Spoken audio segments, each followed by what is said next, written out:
বাজারে সবজির দাম শুনে শেষমেশ কাগজি নিয়ে বাড়ি ফিরতে হলো। সো হ্যালো এভরিওয়ান, আমি সুরজিৎ। আজকে আমার শরীরটা ভালো লাগছিল না, তাই দুপুরবেলা একটু ঘুমিয়ে পড়লাম। ঘুম থেকে উঠেই দেখি পেট্রোল পাম্পে অনেক ধুলো উড়ছে, তাই মোটর অন করে জল মেরে দিচ্ছি যাতে না ধুলো ওড়ে। পুরোপুরি জল দেওয়া হয়ে গেছে, এবার মোটরটা বন্ধ করে হাত পা ধুয়ে নিচ্ছি। সো এখন আমরা যাচ্ছি সবজি বাজারে। কিছু সবজি নেই, তাই কিছু সবজি নিয়ে আসবো। দেখা যাক কি কি সবজি পাই। অনেক দেরি হয়ে গেল আসতে। বন্ধুরা, বাজারে এসে দেখছি বাঁধাকপি আর ফুলকপি দেখতে পাচ্ছি শুধু। আর বাজারে আজকে যার সাথেই দেখা হচ্ছে সেই বলছে সবজির দাম আজকে অনেক বেশি আছে। এখানে বাঁধাকপি আছে 30 টাকা কেজি, কিন্তু ভালো নেই। এখানে একটু ভালো আছে, সেম দাম।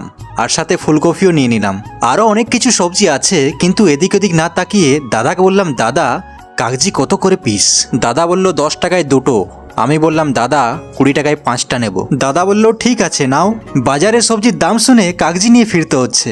টাকাটা দিয়ে ওখান থেকে বেরিয়ে গেলাম। তারপরে মনে পড়লো বিলাতি নিতে হবে। দাদুর কাছে চলে এলাম বিলাতি নিতে।